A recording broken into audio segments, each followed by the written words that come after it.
त्यति बेला तत्कालीन राजनीतिमा देखा परेको मुलुकलाई एउटा प्रतिगामी दिशातर्फ लैजान उद्धत रहेको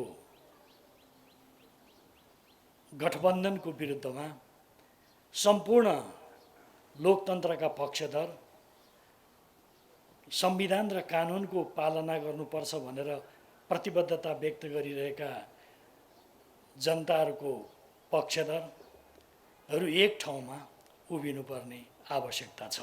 अहिले पनि हामीहरू सङ्ख्याको हिसाबले यद्यपि परिणामहरू आउँदैछ, सङ्ख्याको हिसाबले केही तलबितल हुन सक्छ, तर जनमतको हिसाबले म यहाँहरूलाई भन्न चाहन्छु हाम्रो पक्षको जनमत, एमालेको पक्षमा रहेको जनमत, पूर्व जानुस् पश्चिम जानुस् पहाड मधेस जुनसुकै ठाउँमा जानुस्, यो एमालेको पक्षमा रहेको जनमत अत्यन्त उल्लेखनीय छ र हामी त्यही जनमतको बलमा यो गठबन्धनकारीहरूले गरेका तमाम अपराधपूर्ण कुराहरूको सामना गर्छौँ। यो प्रतिबद्धता पनि म व्यक्त गर्न चाहन्छु। कतिपयले के भन्दै गर्छन् त भन्दाखेरि परिणाम आएपछि नेकपा एमालेको आपत्ति भन्ने अर्थमा टिप्पणी गरेको हामीले पाउँछौँ, तर हामीले निरन्तर रूपमा जुन प्रकारले चाहिँ व्यवस्थापन गर्ने खालको काम गर्यो त्यसप्रति हाम्रा असहमतिहरू निरन्तर रूपमा राख्दै आएका थियौँ भन्ने कुरा पनि म तपाईँहरूका बिचमा राख्न चाहन्छु। खास गरी एकपटक खटाइसकेका कर्मचारीलाई परिवर्तन गर्ने सम्मका कुराहरू नियोजित रूपमा गरिए र खास गरी संवेदनशील क्षेत्र भनेर जसलाई हामीले पहिचान गरेका थियौँ ती ठाउँहरूमा सुरक्षा निकाय पनि परिवर्तन गरियो, कर्मचारी पनि परिवर्तन गरियो र यतिसम्म कि नेतृत्वकर्ता समेत परिवर्तन गर्ने खालका कामहरू भए जसलाई तपाईँ हामी सबैले बुझेका छौँ। यो प्रकारको तरिकाबाट जनमतलाई प्रभावित गर्ने खालका कोसिसहरू भएको कुरा हामी सबैले बुझेका छौँ। अर्कोतर्फ चाहिँ निर्वाचनको अवधिमा भयरहित वातावरणमा चुनाव प्रचार गर्न पाउने कुरा लोकतन्त्रका लागि एउटा विशेषताको कुरा हो, तर हाम्रा जनप्रतिनिधिहरूले त्यो प्रकारको वातावरण सबै ठाउँमा प्राप्त गर्न सकेनन्। तपाईँ हामी सबैलाई थाहा छ कतिपय ठाउँहरूमा चाहिँ अपहरण गर्ने, साङ्घातिक रूपमा आक्रमण गर्ने, यो निर्वाचनका अवधिमा जति पनि घाइतेहरू छन् हरेक जिल्लामा तपाईँहरूले रेकर्ड राख्नुभयो भने ती घाइतेहरू चाहिँ प्रतिपक्षका कार्यकर्ताहरू मात्रै घाइते भएका छन्।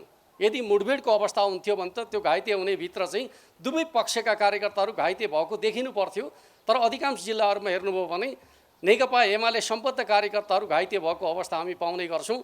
यसले के बताउँछ त भन्दाखेरि सत्ता पक्ष गुन्डागर्दीको सहारामा जनमतलाई प्रभावित गर्ने खालको काममा अग्रसर रह्यो भन्ने कुरा चाहिँ घाइतेहरूको तथ्याङ्कले बताउँछ भन्ने मलाई लाग्छ। यो कुनै हामीले आरोप लगाएको कुरा होइन।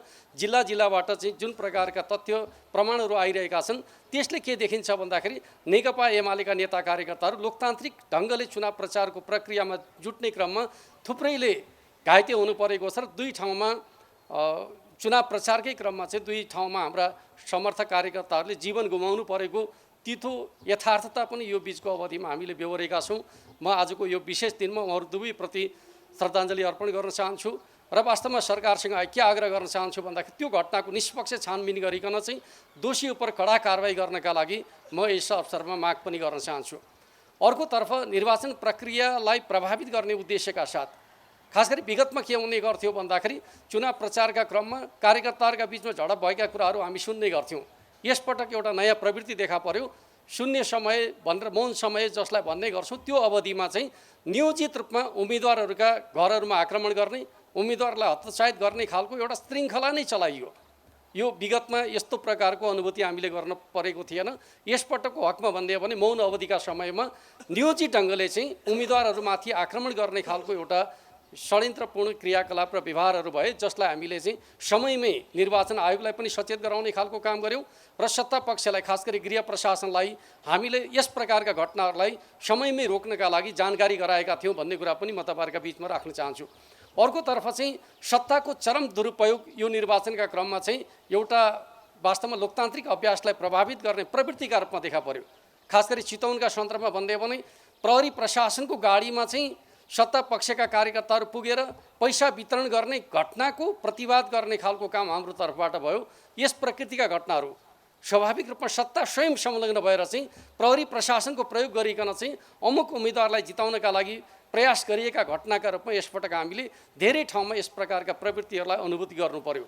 अर्कोतर्फ चाहिँ मतदानका दिनको सन्दर्भको कुराकानी गर्दाखेरि हामीले कस्तो प्रकारको स्थितिको अनुभूति गर्नु पर्यो त भन्दाखेरि जहाँ नेकपा एमालेका प्रभाव क्षेत्रका रूपमा रहेका छन् त्यहाँ निर्वाचन बिथोल्ने उद्देश्यका साथ तनाव सिर्जना गर्ने र सहजै निर्वाचन स्थगित गरिदिने यो प्रकारको प्रवृत्ति रह्यो र फेरि पुनः निर्वाचन गर्नका लागि प्रयासहरू गर्ने, जसका कारणले गर्दाखेरि धेरै मतदाताहरू फर्किसकेपछि जति मत खसेको छ त्यसका आधारमा मुचुल्का खडा गर्ने, सबै मतदाताले मतदान गर्न पाउने अवस्था सिर्जना हुन पाएन। यस प्रकारको स्थिति देशका विभिन्न भागहरूमा जहाँ नेकपा एमालेको प्रभाव क्षेत्र छ त्यहाँ तनाव सिर्जना गर्ने, स्थगित गर्ने र जति खसेको छ त्यसका आधारमा मुचुल्का तयार गरिकन त्यसलाई नै गणना गर्ने, सबैले मत खसाल्न नपाउने खालको परिस्थिति सिर्जना गर्ने खालको काम भयो भने जहाँ उनी सत्ता पक्षको प्रभाव छ त्यहाँ सङ्गठित ढङ्गले चाहिँ बुथ कब्जा गर्ने खालका क्रियाकलापहरू भएर हामीले बुथ कब्जा गर्ने क्रियाकलापका सन्दर्भमा दिएका उजुरीहरूको समयमै सुनवाई नगर्ने खालको प्रवृत्तिले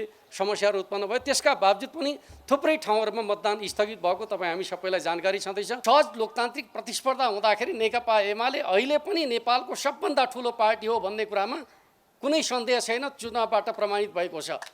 नेपालको पहिलो ठुलो पार्टी, जनमतका हिसाबले ठुलो पार्टी नेकपा एमाले नै हो। प्राविधिक रूपमा परिणाममा हामी दोस्रो भयौँ होला, त्यो प्राविधिक विषय मात्रै हो। हामीसँग एक्लै मुकाबिला गर्न सक्ने आँट अहिले पनि कसैसँग छैन। त्यस अर्थमा जनमतका हिसाबले नेकपा एमाले पहिलो छ र हामी यो जगमा अगाडि बढेर चाहिँ मुलुकको राजनीतिलाई आज सत्ता पक्षले जसरी दुर्विकृत गरेको छ हामी यसलाई नेपालको लोकतान्त्रिक विकासको स्थायित्वको आधारका रूपमा अगाडि बढाउन चाहन्छौँ। हामी यो गठबन्धनसँग भोलिका दिनहरूमा पनि मुकाबिला गरिकन नेकपा एमालेलाई बलियो शक्तिका रूपमा स्थापित गर्नेछौँ। आउने चुनावमा गठबन्धनलाई पराजित गरिकन चाहिँ जनमतका हिसाबले मात्रै होइन परिणामका हिसाबले नेकपा एमालेलाई पहिलो पार्टी बनाउने सङ्कल्प हामी गरौँ